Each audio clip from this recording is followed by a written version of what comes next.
Hello again, everybody. This is Rob, the Baseball Time Traveler. Thanks for joining me today.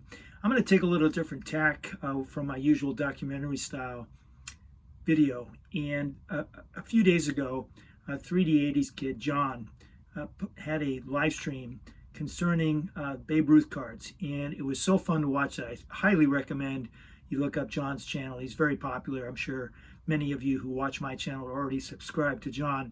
But he hosted four or five very prolific Babe Ruth card collectors in celebration of John acquiring his first playing days Babe Ruth card. It was so exciting to watch, the thrill of seeing John open that package, and his expression was just priceless. But it inspired me to kind of take a look at my one and only playing days Babe Ruth card, which I recently acquired just a few weeks ago. And I did not see that card shown on that particular live stream, so I thought I'd examine it a little bit from a perspective of what's this card all about, what's the history, and we're going to try and find the photographic evidence. I always kind of like to look back in where cards originated from, whether it's an artistic rendering or a photograph, and that's what the exploration of this is going to be. So I'm going to show you a bunch of pictures of Babe Ruth, the famous swing of his, and see how it translated into the eventual cards that I'm going to explore today. And those would be the Churchman and Edwards, Ringer, and Big cards from 1929 and 1930. But before we get to the actual cards, I just want to give you a brief overview of where we are. In the early 20th century, obviously, American tobacco companies, candy companies, gum companies, so forth, ice cream companies were using their cards, sporting cards and non-sport cards, to essentially advertise their products. And in the UK, two companies were under the umbrella of Imperial Tobacco, and one being Churchman's and the other one being Edwards, Ringer, and Big. And I'm not going to repeat that name throughout, so hereinafter, using my old lawyer terminology, we're going to refer to Edwards, Ringer, and Big as ERB. Obviously, at the time in the early 20s, Babe Ruth was the man. His face and his swing, his happy smile was all over advertising, whether it was for newsreels, candies, Coca-Colas, and so forth. But he also showed up on a lot of tobacco products. Here's some examples: Old Gold, Bambino chewing tobacco, Pinch Hit, and Home Run cigarettes. So this was a perfect marketing tool. Obviously, take the most popular player in the game, put him on a baseball card, put that baseball card in your tobacco products, and you go from there. Now, at this point in the late 20s, I believe the American tobacco companies had ceased producing, at least on a mass scale. And if I misspeak on any of this history, please forgive me, because the history is pretty sketchy. I was unable to really get a lot of definitive information. So if anybody's an expert out there, I certainly don't claim to be an expert. I'm just trying to put together a brief examination of what I found. But at the time in the late 20s, with Babe Ruth and his popularity having just hit 60 home runs in 1927, and the country is just about to enter into a depression, we now have a situation where the UK companies are still putting out tobacco cards. And in 1929, Churchman and at ERB were in existence, and they were putting out cards. And then the middle card you see there is from 1929, and that's actually a Japanese card. And this appeared first in a youth magazine called the Shonen Club, and featured what I'm going to call a lithograph. I don't know if it's a photograph. It almost looks like it's superimposed, but again, that's my opinion. But the photograph there on the far left, that's the actual cover of the magazine that it first appeared in. And in this postcard, this is the back of it, and this is a rough translation that I was able to take off the internet. I've seen a couple of different versions of this, but this essentially is what was said. The moment that Babe Ruth, hailed as the world home run king, swings his bat with all his might, it looks like the ball quickly flew over the fence for a home run as the catcher and umpire look up and the Babe's face beams with pleasure. The fans packed in the stands watch awestruck.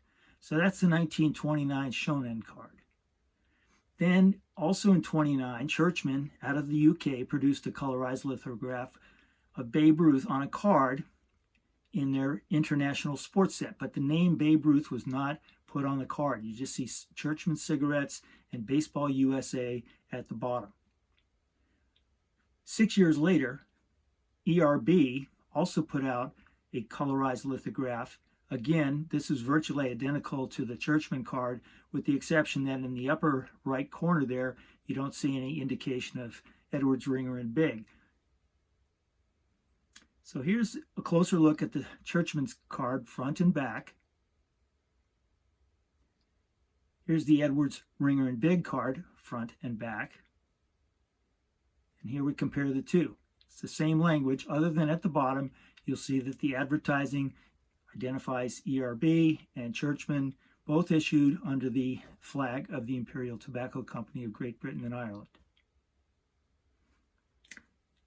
I put together a couple of examples of graded cards, and on this one, this is the Churchman card. You'll note that Babe Ruth is identified on the SGC slab here. SGC apparently has stopped doing that because I have seen other slabs now, and I think it was mentioned in the live stream with John 3D80's kid that Babe Ruth is no longer being placed, his name's no longer being placed on these particular cards. Here's the Shonen card, again, indicates Babe Ruth there, if you see it in the slab 2.5 grade. And then this is my card, and you're going to see the live version of this in a few minutes. But this is the card that I purchased. I bought it from the UK, and I was very, very excited because, as you can see, the centering on this is virtually perfect. The registration's great. The color's wonderful. But I also knew, looking at the back, that I might run into some issues, and I was just kind of keeping my fingers crossed. But take a look at the card. What do you think the grade came in? If the back's pretty damaged, get a 1. If it's mildly damaged, whatever. There's no creases on this card. It's in perfect shape, other than a slight problem on the back, which we will see. But for a 3, that is one of the most beautiful 3s I have ever seen. And I'm very happy to have this card. Now, here's the problem with the card. And I'm going to zoom in. This is the back of the card, and I'll zoom in, and you'll see that appears to be some, like, either residue or very slight paper loss. But I'm going to say that they probably interpret this as some type of residue as opposed to paper loss, which I believe is an automatic 1 grade if that's the case. So that's my card.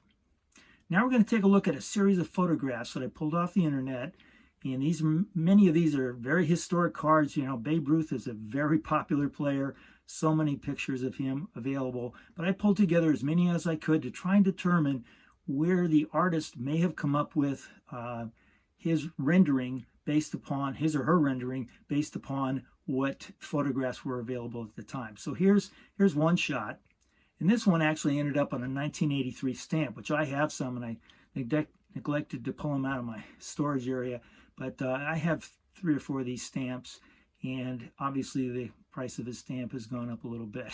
But this is the photograph that matches up with that stamp. Even closer colorized version. Here's another photograph. Babe's swing obviously is so iconic, if you will. And I put together as many photographs as I could from the same angle. Some will have the umpire, some and the catcher. Others are going to be solo like this. Here's a shot from 1920 at the Polo Grounds, number 5. Okay, obviously this is 3 years before Yankee Stadium was opened, and the Babe at this point had been traded from the Red Sox to the Yankees.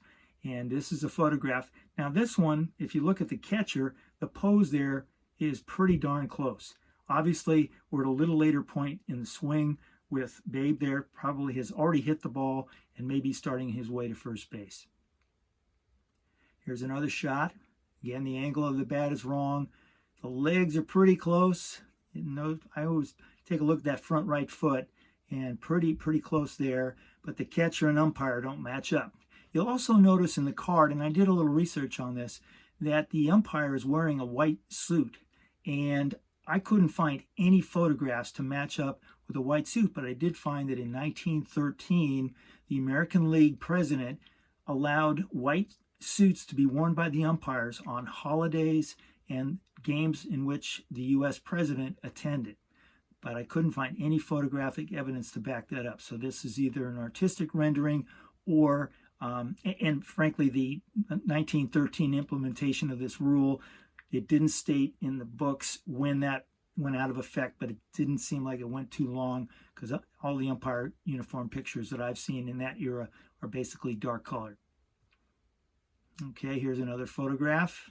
Again, a little later in the swing. Yet another one. And another one. Now the bat angle's pretty good, but Babe is looking straight up in the sky, and the reason is that that was a whiff. If you take a close look at the catcher, he's making a catch on the ball. So probably strike one, strike two, or strike three. Who knows? All right, now we're getting a little bit closer. Now this is from the Willard's Sports Champions set, number 5 card, Babe Ruth, home run champion. I'm sure some of the super collectors, in fact, a few on John's live stream, might have this card already in their possession. And this one is pretty darn close. We'll take a closer look here. Actually found a photograph, and this is a Brown Brothers photograph that has been graded by PSA, and it has been deemed authentic. And that photograph is matched up with the card to the left, and it's pretty close to the lithograph on the right. But that's all a matter of opinion. I'm doing this really for everybody to see. You're going to come to your own conclusions on what might be the closest. And here's an even closer version of it. Bat angle looks pretty good. Feet look pretty good. Angle of the head, everything looks pretty good. The only thing I would say is that the body sway a little bit back on the lithograph as opposed to Babe leaning into it in the photograph and the card. Here's the final one, and this is one I found. This is an obscure, I couldn't find anything online about this. It happened to be something I just found. It's a baseball star cover of a child's notebook from the early 1920s. And again, I didn't see any of it. It was on auction, I believe. One of the major auction houses had it up for auction a few years ago. But I pulled this picture up because I go, wait a minute, that looks pretty darn close. So let's take a closer look. And there, the body angle's pretty good. The belt, look at the right foot, the lean, the presence of the top of the shoe. Everything looks pretty darn good. And remember, this is an artistic rendering, so it's not going to be perfectly exact. But I just thought this one matched up pretty well. So there you have a collage of all the photographs put together. And I'm going to leave it up to you to decide which one you think might be the closest.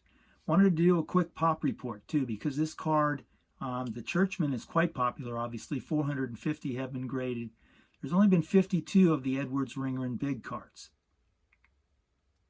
On the SGC side, it's even more rare or scarce. I don't know what those two words mean particularly, but either way, only 14 of these cards have been graded by SGC, the Edwards, Ringer, and Big. And that is my card up there. And you're going to see that live pretty soon here.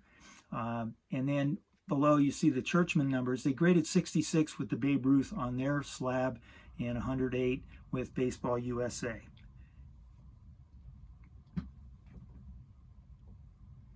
And I want to just do a quick epilogue. Edwards, Ringer, and Big, along with Churchman, also made an American football card in their sets, 1929 and 1935. And this particular card was part of a set that was taken from the 1915-16 Obsequio de Cecchini Cuban set. And there's the photograph to the right, and it's identified. You can't see it in the photograph particularly, but it says football, and football is 2 words, and then dash rugby. And this is actually identified as a rugby football card. And I'm going to show you some rugby cards now before we get to the baseball and football. And in the upper left, this is from 1901. This is my particular card.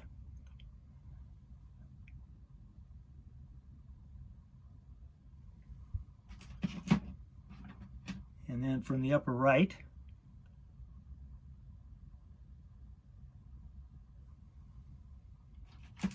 And here's the card from 1936. This is Mitchell's Cigarettes.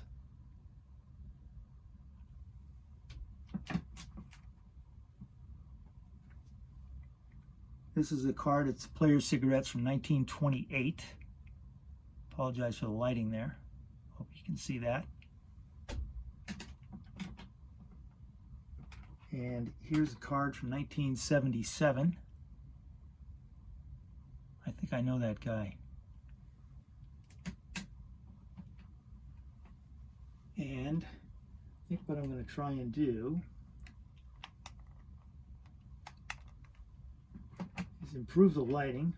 Apologize for the technical glitch. But here's the football card. I received a 6.5 grade. And I got this out of the same set as the baseball card. And it sure would have been nice had the baseball card been in that kind of shape. But here's the baseball card. And I'm telling you, that thing is sweet. I'm very proud to have it. And the pop count on the football card is remarkably low. Only 3 of these cards have been graded and by SGC, and 24 Churchman versions have been graded. So that will be a wrap for today. Thank you very much for watching. Hope you found that somewhat entertaining, a little bit off the beaten path for me, but I had fun doing the research, putting these things together, and most importantly, I really enjoy having the card. And again, take a look at John 3D 80s Kids channel. Great stuff. John's a terrific guy. I'm looking forward to meeting him and so many of you in Cleveland in just a few weeks. And in the meantime, everybody, take care, and I'll see you next time.